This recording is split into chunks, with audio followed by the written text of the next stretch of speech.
पिछले चुनाव में बीजेपी ने कहा, मोदी जी ने, इनके नेताओं ने इस पर आक्रमण किया। ಕಳೆದ ಚುನಾವಣೆಯಲ್ಲಿ ಬಿಜೆಪಿಯ ಮುಖಂಡರುಗಳು ನರೇಂದ್ರ ಮೋದಿಜಿ ಅವರು ಅವರ ಪಕ್ಷದ ಕಾರ್ಯಕರ್ತರು ಈ ಒಂದು ಪವಿತ್ರವಾದಂತಹ ಗ್ರಂಥದ ಮೇಲೆ ಬೇರೆ ಬೇರೆ ರೀತಿಯಾದಂತಹ ಪ್ರಹಾರಗಳನ್ನ ಮಾಡಿದ್ದಾರೆ। हिंदुस्तान की संस्थाओं को खत्म करके इस पर आक्रमण किया। ಭಾರತ ದೇಶದ ವಿವಿಧವಾದಂತಹ ಸಂಸ್ಥೆಗಳನ್ನ ಅದರ ಮೇಲೆ ಪ್ರಹಾರ ಮಾಡಿ ಈ ಒಂದು ಸಂವಿಧಾನನ ಮುಗಿಸಂತ ಷಡ್ಯಂತ್ರ ಪ್ರಯತ್ನ ಮಾಡಿದ್ರು। पिछले चुनाव में हमारे सामने एक सवाल उठा।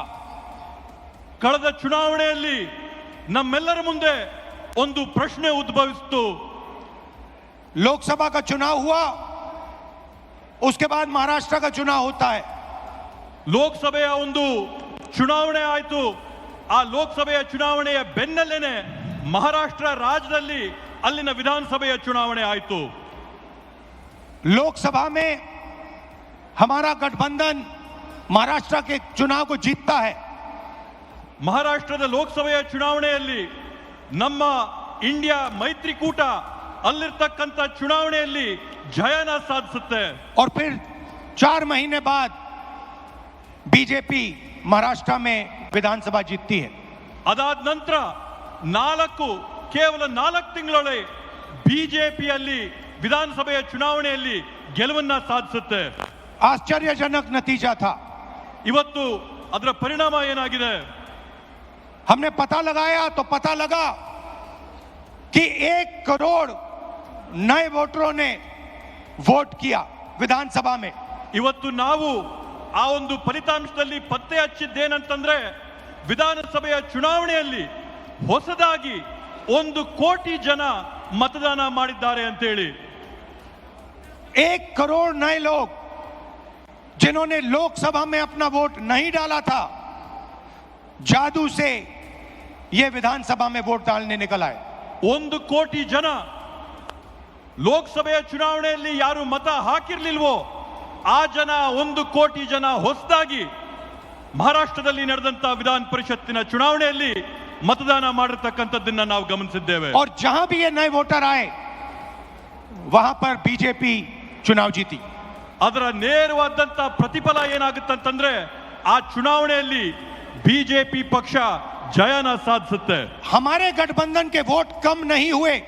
ನಮ್ಮ ಒಂದು ಮೈತ್ರಿಯ ಫಲಿತಾಂಶದಲ್ಲಿ ನಮ್ಮ ಮತಗಳ ಸಂಖ್ಯೆಯಲ್ಲಿ ಯಾವುದೇ ಒಂದು ಚೂರು ಕೂಡ ಕಡಿಮೆ ಆಗಿಲ್ಲ। जितने हमें लोकसभा में मिले उतने ही हमें विधानसभा में मिले। ನಮಗೆ ಲೋಕಸಭೆಯ ಚುನಾವಣೆಯಲ್ಲಿ ಎಷ್ಟು ಮತಗಳು ನಮ್ಗೆ ಸಿಕ್ಕಿತ್ತೋ ವಿಧಾನಸಭೆಯ ಚುನಾವಣೆಯಲ್ಲಿ ಕೂಡ ನಮ್ಗೆ ಅಷ್ಟೇ ಮತ ಸಿಕ್ತು। और सारे के सारे जो वोटर बढ़ाए गए वो बीजेपी के खाते में गए। ಆದ್ರೆ ಹೊಸದಾಗಿ ಏನು ಮತಗಳನ್ನ ಪಟ್ಟಿಗೆ ಸೇರಿಸಿದ್ರೋ ಆ ಎಲ್ಲಾ ಮತಗಳು ಕೂಡ ಬಿಜೆಪಿ ಪಕ್ಷದ ತೆಕ್ಕೆಗೆ ಹೋಗುವಂತಾಗಿದೆ। उस दिन हमने डिसाइड किया कि कुछ ना कुछ दाल में काला है। ಆವತ್ತು ನಾವು ತೀರ್ಮಾನ ಮಾಡಿದ್ವಿ ಈ ಒಂದು ಚುನಾವಣೆಯ ಪ್ರಕ್ರಿಯೆಯಲ್ಲಿ ಏನೋ ಒಂದು ಸಂದೇಹಾಸ್ಪದವಾದಂತ ವಿಷಯ ಇದೆ ಅಂತ ಹೇಳಿ। कर्नाटक में हमारी जो सर्वेस थी, हमारी जो पोलिंग थी, हमें 15 या 16 सीट दे रही थी।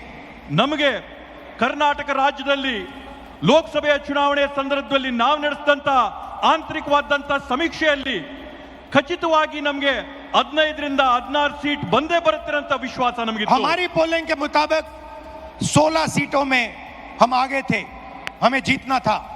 ನಮ್ಮ ಒಂದು ಆಂತರಿಕ ಸಮೀಕ್ಷೆ ಸ್ಪಷ್ಟವಾಗಿ ನಮ್ಗೆ ಹೇಳ್ತು ಕರ್ನಾಟಕ ರಾಜ್ಯದಲ್ಲಿ 16 ಲೋಕಸಭೆ ಸೀಟ್ಗಳನ್ನ ನಾವು ಗೆಲ್ಲೇಬೇಕಂತ ಹೇಳಿ। और हम जीते 9 में।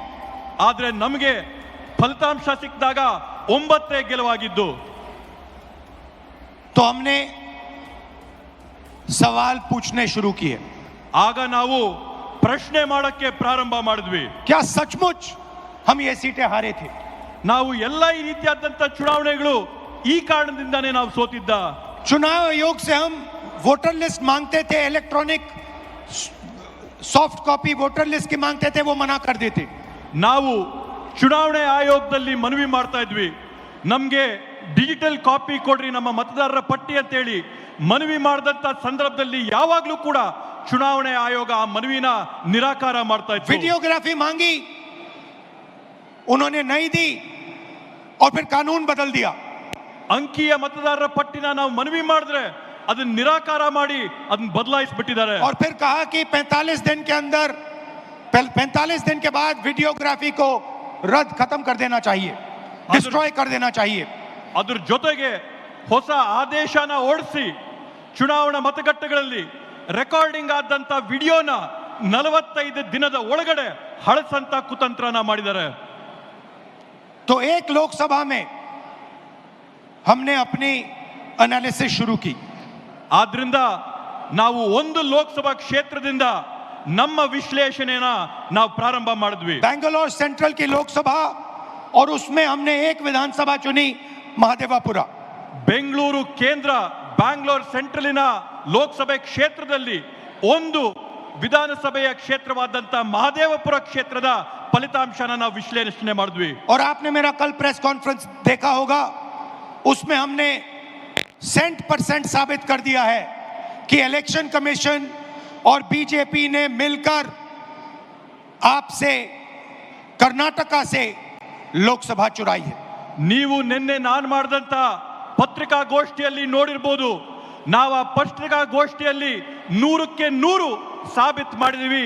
ಚುನಾವಣೆ ಆಯೋಗ ಮತ್ತೆ ಬಿಜೆಪಿ ಪಕ್ಷ ಸೇರ್ಕೊಂಡು ಈ ಚುನಾವಣೆಯಲ್ಲಿ ಮಾಡಿರ್ತಕ್ಕಂಥ ಮೋಸನ